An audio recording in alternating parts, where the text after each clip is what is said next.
আসসালামু আলাইকুম। বাসায় বানানো নান রুটি আর গ্রিল রেসিপি নিয়ে আসলাম আপনাদের সামনে।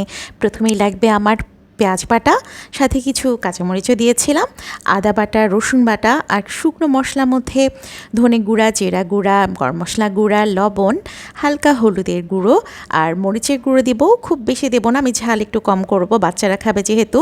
জেলে দিলাম 1 টেবিল চামচ, টক দই দিলাম 1/2 কাপ। এরপরে দিব টমেটো সস, এটা আমার বাসায় বানানো। জলপাইয়ের আচার দিলাম। জলপাইয়ের আচারের পরিবর্তে আপনারা আমের আচারও দিতে পারেন, যে কোনো টক জাতীয় আচার এখানে আসলে ভালো হবে। সবগুলো মশলা খুব ভালো করে মিশিয়ে নিচ্ছি। আর আমি আমার মুরগিটা কেটে ধুয়ে নিয়েছিলাম। গ্রিলের জন্য আমি হোল চিকেন নিতে চেয়েছিলাম, কিন্তু আমার বাজার থেকে আনা চিকেনটা বড় হয়ে যাওয়াতে আমি টুকরো করে কেটে নিয়েছি। এরপরে আমি চিকেনের টুকরোর ভারী অংশগুলো ছুরি দিয়ে কেটে নিচ্ছি ম্যারিনেশনের সময়, যাতে মশলা খুব ভালো করে ঢুকে। সবগুলো টুকরো এভাবে কেটে কেটে নেওয়ার পরে মশলা দিয়ে ভালো করে মাখিয়ে ম্যারিনেশনের জন্য রেখে দেব। ম্যারিনেশনের জন্য 8 ঘন্টা বা ওভারনাইট রাখলে আসলে খুব ভালো হয় গ্রিলের জন্য। মশলা মাখানোর পরে সর্ষের তেল দিয়ে আবার ভালো করে একটু মাখিয়ে একটা ঢাকনাযুক্ত পাত্রে আমি ফ্রিজে নর্মালে রেখে দেব। নর্মালে আমি 4 ঘন্টার জন্য রেখেছিলাম। আর যদি ম্যারিনেশন করে আগের দিন রাতে মানে ওভারনাইট রাখা হয়, তাহলে গ্রিলের টেস্টটা আরও অনেক ভালো হবে। ম্যারিনেশন যত ভালো হবে, গ্রিলের স্বাদটাও তত বেশি ভালো হবে। এখন আমি নানের জন্য একটু 1/2 কাপ পানি কুসুম গরম করে নিচ্ছি।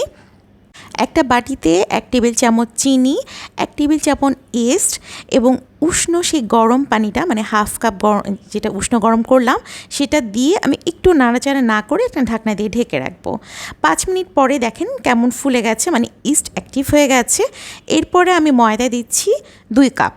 2 কাপ ময়দা দিয়ে ইস্টের মিশ্রণের সাথে আলতো করে মিশিয়ে নিব। এরপরে আমি ঘি দিয়ে দিলাম 2 টেবিল চামচ। ঘিয়ের পরিবর্তে আপনারা এখানে সয়াবিন তেলও ইউজ করতে পারেন। আমি আসলে একটা বাটার নান ফ্লেভার আনার জন্য এখানে ঘি ইউজ করেছি। একটু মিশিয়ে আমি লবণ দিয়ে দেব স্বাদ মতো। এরপরে ময়দাটা হালকা হাতে মাখিয়ে আমি 1/2 কাপ টক দই দিয়ে দিচ্ছি। আমার এখানে আর এক্সট্রা কোনো পানি ইউজ করব না, হাত দিয়ে আস্তে আস্তে মাখাবো। প্রথমেই খুব স্টিকি হয়ে যাবে, মাখাতে খুব বিরক্ত লাগবে, কিন্তু আস্তে আস্তে দেখা যাবে একটা ফর্মে চলে এসেছে। তখন আমি একটু ঘি উপর দিয়ে মাখিয়ে ঢাকনা দিয়ে ঢেকে রাখবো আধা ঘন্টার জন্য। আধা ঘন্টা পরে এটা রুটি বানানোর জন্য একদম তৈরি হয়ে যাবে। আর এদিকে আমার আগেই ম্যারিনেট করা মাংসটা আমি ফ্রিজ থেকে বের করে এখন একটু ফুড কালার দিব। আমার বাসায় লাল রঙের ফুড কালার ছিল, বিভিন্ন সময় ফালুদা অথবা কেকের জন্য ফুড কালারটা এনে ফ্রিজে রাখা ছিল। এটা আপনাদের অপশনাল, ইচ্ছা করলে দিতে পারেন, অথবা রেড ফুড কালারের পরিবর্তে আপনারা জর্দা রঙ ইউজ করতে পারেন। আমার 6 টুকরো এখানে চিকেন ছিল, এর মধ্যে 4 টুকরো আমি ওভেনে দেব। তার জন্য একটা পিৎজা প্যানে সরিষার তেল ব্রাশ করে নিয়ে 4 টুকরো চিকেন আমি খুব সুন্দর করে বিছিয়ে দিচ্ছি। আমি এক্সট্রা মশলাটা এটার সাথে দিচ্ছি না, যতটুকু গায়ে লেগেছিল ততটুকুই আমি ওভেনে কনভেকশন মোডে দিয়ে 20 মিনিটের জন্য ওভেনটা স্টার্ট করে দিচ্ছি। আর আমার 2 টুকরো চিকেন চুলায় দেওয়ার জন্য প্রথমে ফ্রাই প্যানে সর্ষের তেল ব্রাশ করে নিয়ে আমি 2 টুকরো চিকেন দিয়ে 10 মিনিটের জন্য ঢাকনা দিয়ে ঢেকে রাখবো। 10 মিনিট পরে চিকেনের আরেক পাশটা উল্টে দিব। উল্টে চুলাটা একটু কমিয়ে মানে মাঝারি আঁচে রেখে আবার ঢাকনা দিয়ে ঢেকে রাখছি। এভাবে দেখা যাবে কিছুক্ষণ পরে চিকেন থেকে পানি বের হচ্ছে এবং সেই পানিতেই চিকেনটা সিদ্ধ হয়ে যাচ্ছে। এই যে আমি আবার উল্টে দিলাম, উল্টে আমি মশলা বাটিতে রাখা এক্সট্রা মশলা ব্রাশ করে দিলাম। আর 20 মিনিট পরে আমি আমার ওভেন থেকে চিকেনটা বের করে উল্টে দিচ্ছি 4টা পিসই। 4টা পিস আবার উল্টে আমি আবার 20 মিনিটের জন্য কনভেকশন মোডে ওভেনে দিয়ে দেবো। চিকেনের পিসগুলো উল্টে আমি উপর দিয়ে আবার এক্সট্রা মশলাটা ব্রাশ করে দিচ্ছি এই পিঠে, যাতে হচ্ছে একটু জুসি ফ্লেভারটা থাকে। আর এখানে আমার চুলার গ্রিলটা হয়ে গেছে। এখন আমি ওই সসটা তৈরি করছি, মানে ম্যারিনেট করা মশলাটা আমি একটা হাঁড়িতে সর্ষের তেল নিয়ে ভালো করে ভেজে নিচ্ছি। যখন এরকম গ্রেভি ঘন হয়ে যাবে তখন চুলা থেকে নামিয়ে একটা বাটিতে আমি ঢেলে রাখবো এবং নানের সাথে খাওয়ার সময় এই সসটাও কিন্তু দারুণ মজা লাগবে।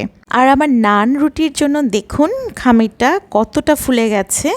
আমি হাতে একটু সয়াবিন তেল নিয়ে ময়দাটা আবার ভালো করে মেখে নিচ্ছি। ময়দার ভেতর থেকে বাতাসগুলো বের হওয়ার পরে আমি 6টা নানের জন্য 6টা টুকরো আলাদা আলাদা করে এরকম করে রুটি বেলে নিচ্ছি। রুটিটা বেলা হয়ে গেলে এক পিঠে আমি একটু হাতে পানি নিয়ে পানি মেখে তারপরে পানি মাখানো পিঠটা আমি তাওয়াতে দিয়ে দিলাম, একটা ঢাকনা দিয়ে দিলাম।